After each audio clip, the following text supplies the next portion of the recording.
आज का जो टॉपिक है ना वो बहुत ही इंपॉर्टेंट है सारे इंडियंस के लिए। मेरे लिए भी बहुत इंपॉर्टेंट है बिकॉज ये टॉपिक है कि हमें क्या घर खरीदना चाहिए या किराए के घर पे रहना चाहिए। तो मुझे काम करते हुए 25 साल से ज्यादा हो गए हैं और मैंने घर खरीदा भी है और किराए के घरों में भी मैं रहा हूं, इसलिए मुझे इस चीज का बहुत एक्सपीरियंस है और मैं आपको अपने पर्सनल एक्सपीरियंस के साथ बता सकता हूं कि कौन सी चीज सही है कौन सी चीज गलत है, दोनों के प्रोज एंड कॉन बता सकता हूं और फिर आप खुद डिसाइड कीजिए कि आपके लिए क्या सही है। मगर बहुत इंपॉर्टेंट चीज है, लाइफ के फाइनेंशियल डिसीजन में से ये बहुत बड़ा एक डिसीजन है, तो वीडियो को बहुत ध्यान से देखिएगा। घर लेना या रेंट पे रहना, ये डिसीजन सिर्फ एक फाइनेंशियल डिसीजन नहीं है, ये एक इमोशनल डिसीजन भी होता है, ये एक सोशल डिसीजन भी होता है और ये एक कहीं ना कहीं बहुत गहरे में एक फैमिली प्रेशर की वजह से भी डिसीजन होता है। तो आप देखेंगे इमोशनल डिसीजन इसलिए क्योंकि इंडिया में हमेशा ये प्रथा रही है कि भाई अपना घर होना चाहिए, छत है वो अपनी होनी चाहिए। मतलब किसी और के घर में जा जाके उस घर को सजाते रहना, मतलब क्या मतलब है यार?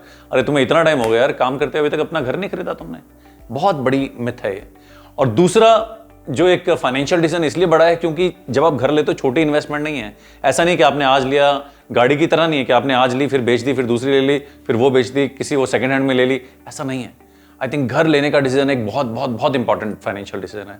और तीसरा सोशल की अगर बात करें तो सोशल प्रेशर भी कहीं ना कहीं रहता है। हमेशा पूछते रहते हैं हमसे लोग कि भैया अच्छा आपको इतना टाइम हो गया घर नहीं लिया? अच्छा मैंने घर लिया, मैंने वहां पे घर लिया, देखो अरे क्या बात है वो घर तो इतना अच्छा क्या बढ़िया मिलता है, इतने इतने का पड़ा है मुझे। अरे भाई साहब अपने घर में रहने का मजा ही कुछ और है। तो एक सोशल प्रेशर भी रहता है। तो जहां के हम किराए के घर और अपने घर के बीच में कंपैरिजन कर रहे हैं, इससे पहले कि फाइनेंशियल इंटीग्रेसिस की तरफ जाएं, बात करते हैं कुछ कंपैरिजंस की, प्रोज एंड कॉन्स की। तो सबसे पहले ये देखते हैं कि अपना घर, खुद के घर का क्या क्या फायदे हैं। तो इसका सबसे बड़ा फायदा तो यह है कि खुद का घर है तो उसको आप जैसे चाहें वैसे कस्टमाइज कर सकते हैं। आपको किसी से कोई परमिशन लेने की जरूरत नहीं, जैसे चाहें वैसे कस्टमाइज कर सकते हैं। दूसरा इसका फायदा यह है कि आपके लिए एक लीगेसी प्लानिंग हो जाती है। लीगेसी प्लानिंग मतलब आप ये घर जो है ये खुद का घर है तो आप अपने बच्चों के हिसाब से, उनके बच्चों के हिसाब से आप उनके बच्चों को दे सकते हो। तीसरा फायदा इसका जो है, मतलब जो फायदा है भी या नहीं है मुझे नहीं पता, बट जब भी आप घर लेते हो तो अगर आप उसको लोन लेते हो, ऑब्वियसली ज्यादातर लोग लोन ही लेते हैं, तो उसका जो इंटरेस्ट कंपोनेंट है उस पर एक अच्छा खासा आपको टैक्स बेनिफिट मिलता है। कि अगर आप अपना घर लेते हैं उसका सबसे बड़ा डाउन साइड तो है फ्लेक्सिबिलिटी। आपकी लाइफ में फ्लेक्सिबिलिटी एकदम जीरो हो जाती है। मतलब जहां आपका घर है वहीं रहना पड़ेगा, फिर उससे बेटर अकोमोडेशन अगर शहर में अवेलेबल है वहां पे भी आप अपग्रेड नहीं कर सकते हो। और अगर सिटी आपको चेंज करनी पड़ी तो अपना जो आपने जो सोच के आपने घर लिया था, जब आप घर लेते हो ना तो आप और आपकी वाइफ जब घर में पहली बार आते हो फिर होता है अरे ये तेरा घर ये मेरा घर, ये घर बहुत हसीन है। और फिर वो घर छोड़ के जब आप जाते हो दूसरी सिटी में फिर आपको बहुत दुख होता है, वो इमोशनल एक ठेस पहुंचती है। मैं उस ठेस से गुजर चुका हूँ इसलिए आपको बता रहा हूँ। और फिर आप दूसरे शहर में जाते हो, फिर आप मकान देखते हो, वो सब चीजें आप सब दोबारा से गुजरना पड़ता है आपको।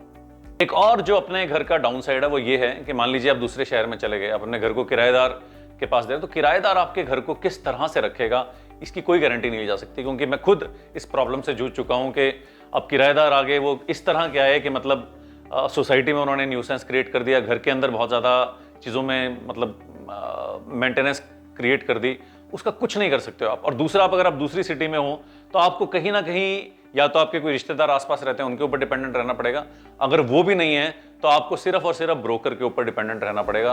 ब्रोकर जो बोलेगा आपको करना पड़ेगा। आप इतनी, मतलब मैं तो इस चीज से गुजर चुका हूं क्योंकि आप जब दूसरे शहर में होते हो और वहां से आपका किराएदार बोल रहा है ये चीज खराब होगी, अरे ये भी कराना पड़ेगा वो भी कराना पड़ेगा, अच्छा पेंट को अब ये तो साल हो गए, इतने साल हो गए, पेंट कराना पड़ेगा।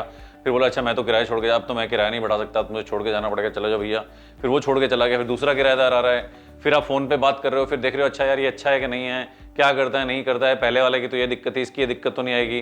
फिर पड़ोसी बोलते हैं देखिए इस बार जरा ढंग का रखना। मतलब ये सब बहुत पेचीदा दिक्कतें आती हैं जिसमें आप मतलब कुछ नहीं कर सकते। आप ऐसी जॉब में होते हो कि आप दूसरे शहर में जा भी नहीं सकते देखने बार बार, और आप यहां रह करके आप कुछ चीजें लेट गो करनी पड़ती है कि आप बोलते हैं जो भी ब्रोकर कराए चल ठीक है यार, दो चार पैसे मतलब whatever he is earning out of it is okay. और जहां पे अगर अच्छा टेनेंट आ जाए तो बहुत किस्मत की बात है, और अगर खराब टेनेंट आ जाए तो फिर तो मतलब भगवान भरोसे। किराए के घर का सबसे बड़ा फायदा तो यह है फ्लेक्सिबिलिटी है। अब देखिए जैसे मैं ही हूँ, मुझे 25 साल हो गए जॉब करते करते, मैंने कम से कम 6 से 7 सिटीज में काम कर लिया। 6-7 सिटीज में तो मैं अपना घर नहीं ले सकता था ना सब जगह, तो मेरे पास फ्लेक्सिबिलिटी थी। जैसे मैं अभी बॉम्बे में रह रहा हूँ, तो बॉम्बे में बहुत बड़ा है, बॉम्बे मतलब छोटा नहीं है, वैसे दिल्ली बहुत बड़ा है, बड़े बड़े शहर है।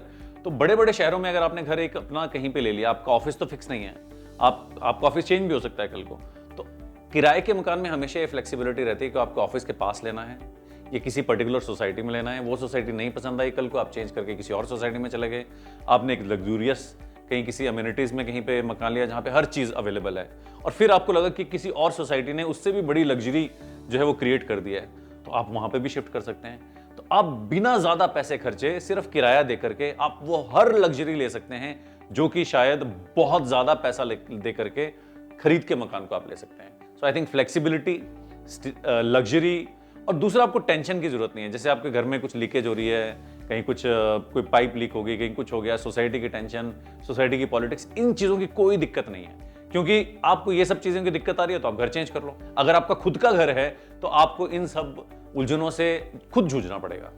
एक और लोगों के दिमाग में एक मिसकंसेप्शन होती है कि चलो यार अभी हम रह लेंगे, बाद में फिर इसकी एप्रिसिएशन हो जाएगी वैल्यू, तो बाद में इसको बेच भी देंगे, तो कम से कम ये तो चलो फ्लैट का फ्लैट रहा, बाद में बेच दिया, क्या दिक्कत है। तो ये बहुत बड़ी मिसकंसेप्शन है, बिकॉज इसको हम थोड़ा सा समझेंगे अभी फाइनेंशियली जब हम जाएंगे। मगर I can tell you before going into the financial intricacies that owning a flat and treating it as a investment decision is not right. अगर आप major amount of your portfolio you are putting into flat या फिर ऐसा real estate just because you want to invest, I think that's not right. It's better to invest in a land than to invest in a flat, चाहे वो society flat हो, चाहे वो builder flat हो, चाहे वो कैसा भी फ्लैट हो। फ्लैट की एप्रिसिएशन एक लिमिटेड है, अगर आपको खुद के लिए रहना है तो अलग बात है। इन्वेस्टमेंट के हिसाब से it is not a good investment.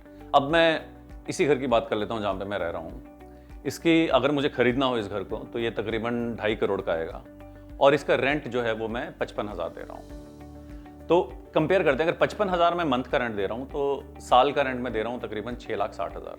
इसी घर को अगर मुझे खरीदना होता तो ये घर 2.5 करोड़ का तकरीबन मुझे 37-37.5 लाख रुपए मुझे डाउन पेमेंट देने पड़ते 15% के हिसाब से, और बाकी पैसे की मैं ईएमआई करता, और मेरी ईएमआई पर मंथ जो आती तकरीबन 2 लाख आती। तो अब बात ये करते हैं कि आप एक तरफ तो 2 लाख की ईएमआई दे रहे हो और एक तरफ आप 55,000 का रेंट दे रहे हो, इन दोनों के बीच का जो डिफरेंस आता है 1,45,000 आता है। अब आप कहेंगे कि मैं जो मकान खरीदा है उस मकान को भी मैं किराए पे चढ़ा दूंगा। अगर आप उस मकान को किराए पे चढ़ा दोगे तो आप खुद भी तो कहीं किराए पे रहोगे ना, तो वो दोनों को कैंसिल कर देते हैं आपस में। अभी हम सिर्फ डिफरेंशियल की बात करते हैं। 1,45,000 1,45,000 पर मंथ का डिफरेंशियल आ रहा है। तो एक तो हम हाइपोथेसिस, एक अजम्पशन लेके ही चलते हैं कि आपके पास 2 लाख रुपए हैं, क्योंकि तभी तो ईएमआई देते हैं ना आप 2 लाख की। तो वो 2 लाख रुपए आप या तो घर लोगे, तो घर लोगे तब तो पता ही है क्या होगा। अगर आप घर नहीं लेते हो तो उन 2 लाख का आप क्या करोगे, आप 45,000 55,000 का तो आप किराए दे रहे हो, ठीक है। उसके अलावा जो आपके पास 1,45,000 बचे, वो आपने समझ लीजिए कि आपने सिप कर दिया, सिस्टमैटिक इन्वेस्टमेंट प्लान में डाल दिया 10% की रेट ऑफ इंटरेस्ट से। तो आपको पता है 20 साल में 10% ऑफ रेट ऑफ इंटरेस्ट से 1,45,000 कितने बन जाएंगे? 20 साल के बाद ये 1,45,000 11 करोड़ होंगे। और जो आपने 37 लाख जो आपने डाउन पेमेंट के तौर पे दिए थे, अगर वो भी आप लमसम में इन्वेस्ट कर दें, वो भी आपका 1.5 करोड़ बन जाएगा। तो 12.5 करोड़ का कॉर्पस आपका इकट्ठा हो जाएगा, सिर्फ वो जो आप घर के लिए ईएमआई देते या डाउन पेमेंट देते उस अमाउंट को कहीं सही जगह इन्वेस्ट करके, ठीक है। तो एक आपके पास चॉइस ये है कि आप अपना घर लें और उसकी ईएमआई भरते रहें। दूसरी चॉइस ये है कि आप अपनी फ्रीडम के साथ जहां रहना है रहें, किराए के मकान में, कोई दिक्कत नहीं। और ये दिमाग से निकाल दीजिए कि किराए का मकान अपना नहीं है, वे किराया दे रहे हैं, तो वहां पे we are paying the rent of that house, you are free to live there and you are free to change. तो I think the kind of freedom you have in your mind. अगर, और दूसरी बात यह है कि अगर आपकी इनकम का सब्सटेंशियल हिस्सा आपकी ईएमआई में जा रहा है, then it puts a lot of burden and stress on you. आपको कहीं ना कहीं आप जो करना भी चाहते हैं लाइफ में, कई बार होता है कि आप चेंज करना चाहते हैं या कुछ भी ऐसी चीज करना चाहते हैं, आप नहीं कर पाते, क्योंकि आप वो जो ईएमआई के बोझ के तले इतना दबे होते हैं, आपको लगता है कि नहीं, और आपको लगता है कि चलो यार हम इसको देखते हैं, शायद डाउन पेमेंट कर दें या कुछ ऐसा कर दें या उसको बेच दें। तो जब आप बैंक के पास जाते हैं तो पता चलता है यार अभी तो सिर्फ इंटरेस्ट क्या है, आपका जो प्रिंसिपल अमाउंट हो तो वैसा का वैसा ही खड़ा है। तो बहुत दिक्कत होती है। तो I would suggest that you should not buy house in the starting of your career.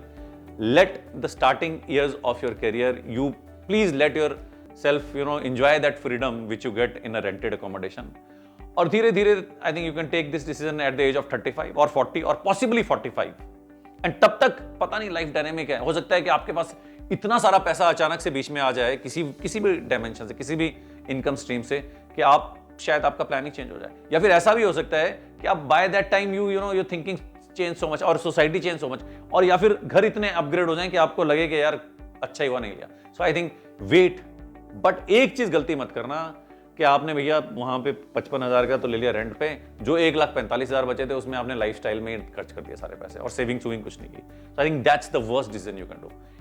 So guys, I hope इस वीडियो में कुछ आपको मैं एक क्लैरिटी दे पाया हूंगा। और डेफिनेटली ये एक इमोशनल डिसीजन है, ये एक पर्सनल डिसीजन है। You have to decide what you have to do, but definitely it's my own opinion. मैं ये नहीं कह रहा कि मैं अपना ओपिनियन आपके ऊपर थोप रहा हूं, but definitely whenever you are doing this, you should पूरा आपको एक लाइन आइटम आपको बनानी चाहिए कि अगर आप घर लेते हो तो क्या होगा, और अगर आप घर नहीं लेते हो और सेव करते हो तो क्या होगा। वो line item by line item, छोटे से छोटा एक्सपेंस वहां पे लिखना, because it is a big investment you are doing. Then you compare it, 20 साल के बाद ये कैसा होगा और ये कैसा होगा, then you decide. Don't take a blind emotional decision. ये ऐसा नहीं है कि आप गए, आपको कोई कपड़ा पसंद आ गया, रैक में आपने उठा के ले लिया। No, don't buy house like this. If you want to buy, do a proper research, do a proper calculation, go 20 years from hence and see what is making sense for you. एक चीज ध्यान रखना, अगर आप घर नहीं ले रहे हो तो फोर्स सेविंग करके सिस्टमैटिक इन्वेस्टमेंट प्लान में तुरंत डाल दो, और उसको भी डाइवर्सिफाई करके डालो और लंबे समय के लिए डालो। I think discipline there is very important. मैंने एक और वीडियो बनाया है पावर ऑफ कंपाउंडिंग के ऊपर, उसमें मैंने बताई है ये सब चीजें किस तरह से, how does it work, and I think how what is the magnitude of importance of this consistency. आप उसको देखिएगा जरूर। मगर अभी के लिए it is very important for you to understand कि अगर आप वो पैसा ईएमआई में नहीं डाल रहे हैं तो उस पैसे को इन्वेस्ट जरूर कीजिए, तभी वो पैसा ग्रो होकर के आपके लिए एक मजबूत कॉर्पस बन पाएगा, जिससे आप जो चाहें उस टाइम कर लें। दोस्तों, आखिरी में आपको मैं बहुत इंटरेस्टिंग थॉट के साथ छोड़ना चाहूंगा। आप जब भी घर ईएमआई पे लेते हो ना, तो आपको लगता है आप बन गए उस घर के ओनर, मगर उस घर के जितने भी पेपर्स होते हैं वो बैंक के पास रहते हैं, और वो पेपर्स आपके पास तभी आते हैं जब आपका पूरा लोन खत्म हो जाता है। तब तक आप सिर्फ ईएमआई देते हो, ईएमआई देते हो, ईएमआई देते हो, ईएमआई देते हो, और आप ओनर नहीं, आप लोनर होते हो। तो आपको एक बड़े बैंक का लोनर बनना है, ईएमआईज को चुकाते रहना है, या फिर अपनी लाइफ का ओनर बनना है, अपनी लाइफ में अवेयर बनना है और फाइनेंशियली अपने आप को ग्रो करना है। ये डिसीजन आपका है, तो आप डिसीजन लीजिए। और मैं इसी तरह के फाइनेंशियल अवेयरनेस के वीडियोस और सेल्फ डेवलपमेंट की वीडियोस आप तक पहुंचाता रहूंगा। मेरी कोशिश रहेगी कि हर हफ्ते स्ट्रॉन्ग से स्ट्रॉन्ग कंटेंट आप तक पहुंचते रहें, ताकि आपकी जिंदगी में वैल्यू ऐड होता रहे। और अगर आपकी जिंदगी में वैल्यू ऐड हो रहा है तो नीचे जो लाल कलर का बटन है उसका सब्सक्राइब बटन को दबा दीजिए, जो घंटी है उसको प्रेस कर दीजिए, ताकि मेरे वीडियो हर हफ्ते आप तक जल्दी से जल्दी आते रहें। और अगर ये वीडियो आपको पसंद आया तो इस वीडियो को ज़्यादा से ज़्यादा लोगों तक शेयर कीजिए, व्हाट्सएप में, फेसबुक में, यूट्यूब में ज़्यादा से ज़्यादा लोगों तक पहुंचाइए, ताकि हम इकट्ठे मिलकर फाइनेंशियल अवेयरनेस को स्प्रेड कर सकें। मिलते हैं अगले हफ्ते, अगले संडे किसी और नए टॉपिक के साथ। तब तक अपना ख्याल रखिए। Bye bye, take care, Shaba खैर।